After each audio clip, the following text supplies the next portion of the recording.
So, Focalors. Since 4.0 is basically the next patch, why don't I take the liberty of gushing about how cool she might be. So, welcome to another video of me entertaining you to save my life. This video is gonna be a speculative video of Focalors' kit, style of play, and overall possible combat design. Now, I'd like to preface that this video does not have any leaks, nor will I be talking about leaks. We'll simply be using known mobs, characters, events, and even phenomena, picking out traits and abilities, and creating our perfect copium-filled Hydro Archon God of Justice. We'll be sticking with the classic Archon trend of being more support-oriented than a straight-up damage dealer. And the best support aspect that I could think of for Hydro, based on the lore we know, is healing and survivability. Honestly, I could have just done this in my head, but making a video out of my Hydro-infused insanity is far more fun, and I want to hear you guys' thoughts on Focalors too. This video will have two main segments, one for Genshin itself and the other from the Honkai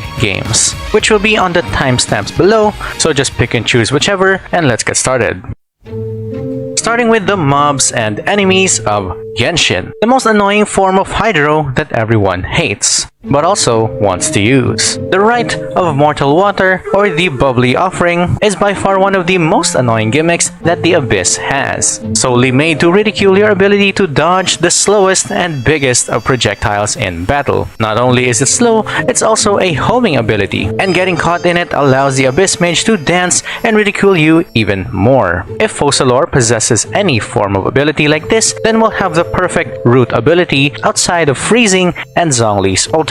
To avoid making freeze irrelevant or power crept, maybe allow the enemies to still attack within the bubble, similar to the Cryo root and the Mirror Maiden's root ability. Maybe let them take damage while in the bubble too, or allow other elemental reactions to be buffed in some way. This still follows the trend that Archons are more in line with supporting than straight up damaging. We haven't had another CC heavy type character since Venti, so maybe Focalors could be an alternative, and maybe open a different form of crowd control. Next are Hydro infusions, which we can see from the Abyss Herald and the Serpent Knights. Maybe a Hydro-infused form similar to Child, or an area-affecting infusion like Chong Yun's. The movements and animations will of course be up to Hoyo's prerogative. We can also maybe insert elemental-infused shielding too. An elemental shield, likely Hydro, that may offer reduced damage like St. Cho's Barrier, or create a form of health regen while taking damage like Shinobu's. But the more damage one takes, maybe the more healing they get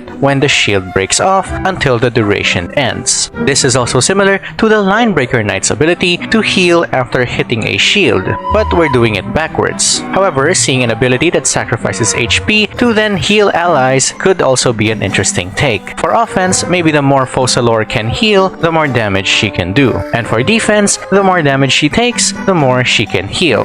From the Fatui mobs, we have the Mirror Maidens and the Hydro Skirmishers. Focalors' form of healing could be a cleansing bubble that other characters can go to heal and maybe even cleanse themselves. Since the previous Hydro Archon could cleanse even the Abyss, then having a form of cleanse for a longer duration could be a great way to avoid those pesky elemental debuffs and especially the bleed. Imagine if you could negate Abyss Wolf bleeds and that Cryo domain's slow from freeze. Or maybe decrease the cooldown for skills if your character does indeed take that cleanse bubble, allowing characters like Child to take advantage of a decrease in skill cooldown. The skill cooldown wouldn't be as great as his C6 refresh, but it would be enough to improve his gameplay and flexibility as a C0 character. The Mirror Maiden's Refraction or Bailu's Invigoration status is something I could see Focalors having as well. If you didn't know, Refraction causes Mirror Maidens to enter polarized states, which makes them immune to interruption and vacuum effects. For Focalors, maybe polarized state is applied as long as there are enemies inflicted with refraction in the field. Characters, or maybe only Focalors herself, take less damage, are immune to stagger and stun, and have increased damage for the duration of the skill.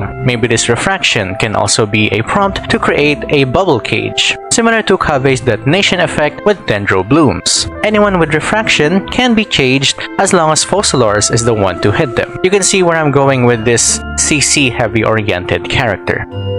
For the last segment of mobs, we'll go over polymorphing and transformation. Oceanids can take on humanoid forms. Seeing Furina and Nuvolette is a green light for characters that possibly transform. Granted, Zhongli is half dragon and Qilin, Focalors could actually be the first, maybe turning into an Oceanid as her ultimate, or have dragon-like limbs and stealing elements for a short time like the Vishaps could, maybe even create clones of herself like the Osile has multiple heads. Something like Imbibitor Lunae, but if Focalors dies in battle, she comes back in a different form, one for damage and one for sustain and defense, which means letting her fall in battle can give a better return of investment. Of course, it won't count as falling in battle, similar to Hu Tao and Shinobu C6, where they don't exactly die right away, but Focalors gets a full heal and a sort of buffed state. Maybe she has a dragon ultimate form, but I won't cope that far. Other abilities like transforming attacks from the hypostasis could create different skill types. Press for one ability type and hold for another, but then maybe press and hold again for a different end elemental skill. One for more damage reduction or damage buff, and the other for instant damage or maybe a charged heal based on the damage taken. Summoning can also be a thing for Focalors. A summon like Mona's or Kokomi's that hits enemies and heals the character on the field, or creating multiple summons that do damage like Yae Miko's turrets. Maybe a banner like Goro or Dea that reduces damage or allows other characters to heal all of their hits. Lastly, slimes. I just hope the summon is a slime. Moving on, we have other Hydro characters. I've mentioned a few other characters already, but I'll go into other characters and details here, starting with Barbara's elemental skill that heals per hit. Maybe Focalors could toggle between damage and healing, or toggling from shield to damage reduction. Reviving teammates could also be a thing, but you're not supposed to let characters die anyway, unless that's Focalors' gimmick. She could also probably be the Archon form of Xingqiu, but I highly doubt that considering we already have Yelan, not comparing them by the way. Focalors could straight up be a combination of both, a Hydro big damage turret with a damage reduction shield. Hopefully that's not the case because I already have both. Mona's gliding is debatable, but I wouldn't mind. What I do mind is her ultimate, which is the epitome of one-hit kills. Hopefully her kit isn't focused on one-hitting targets and more on consistent damage, unless her ultimate is set for healing instead of damage. One big heal after doing certain damage to enemies, similar to Eula's, which could work well with Mirror Maiden's refraction and polarized state. Reduced damage, more damage, and you keep hitting enemies until your ultimate pops off and heals the entire team. Ayato's water illusion would be interesting if this was her kit, creating clones and moving them around to do damage, moving in unison and copying Focalors' attacks and skills, with her ultimate destroying all clones and dealing AoE damage. For a supportive role, the clones could be for taunting and taking aggro from mobs, while of course dealing damage, which works well when defending something or someone from enemy attacks. And when a clone falls, the team gets a buff, a heal, a shield, or cleanse and immunity. This also makes her ultimate a bit simpler. One big clone explosion. Tartalia's stance changes is a mechanic or playstyle that I want to see more in the game, and maybe Hoyo can integrate that into Focalors as a switch from heal to damage stance, improving upon Tartalia's rarely used bow stance and giving Focalors a stance changing mechanic from support to DPS as a great transition depending on what type of build characters can make. Or maybe press to change stance and hold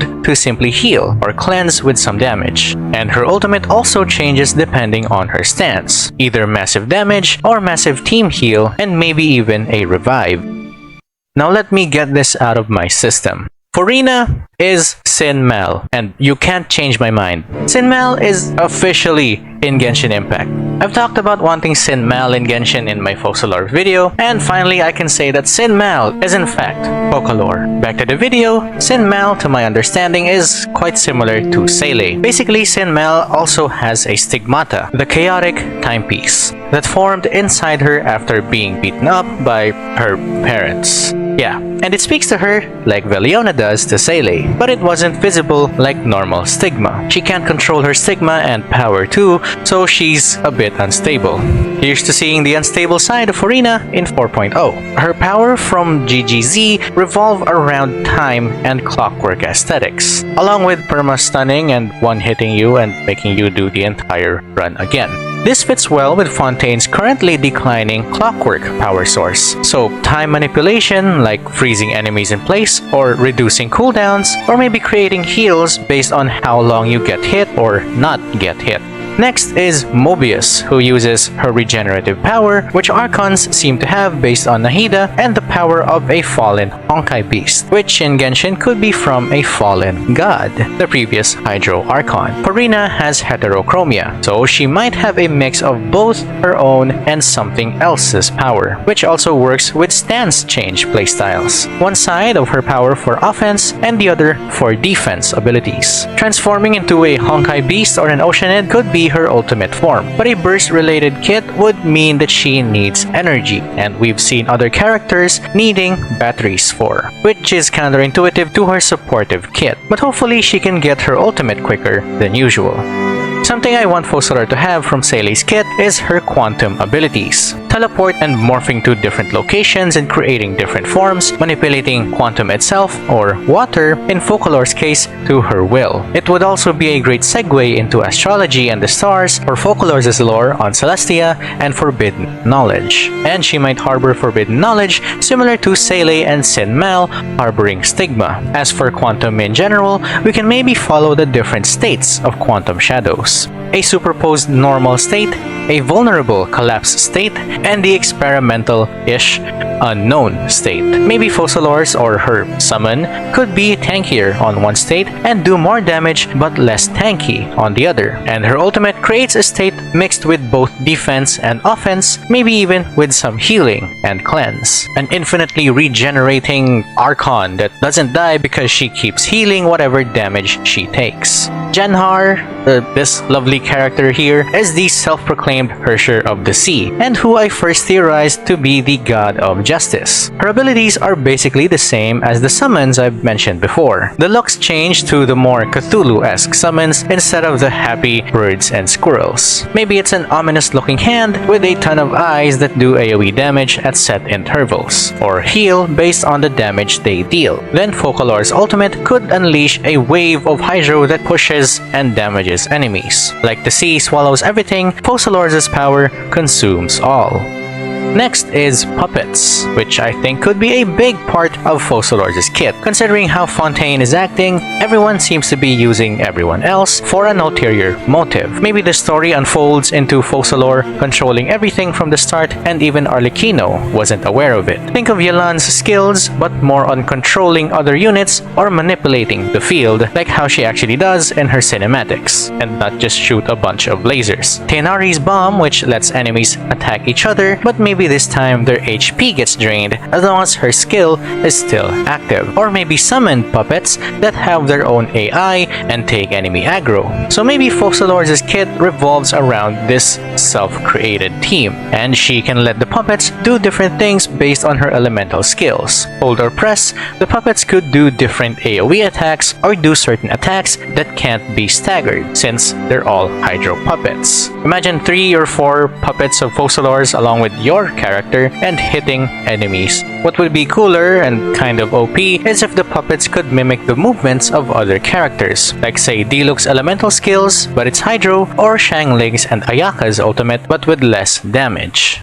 So there you go. I hope you guys enjoyed the mad ramblings that I can't seem to get out of my head. For the outro people, comment below, is Focalor gonna be an innocent brat or a complete psycho? Now, if you're curious of what Fontaine itself might have in store, then you should watch this next video here. I'm working on a bunch of other Fontaine-centered videos like Nouvellette, so stay tuned. Anyways, that's it from me. I'll see you guys in the next video, yeah? Like, comment if you enjoyed, subscribe and hit the bell for more of my ramblings, and stay mad theorists.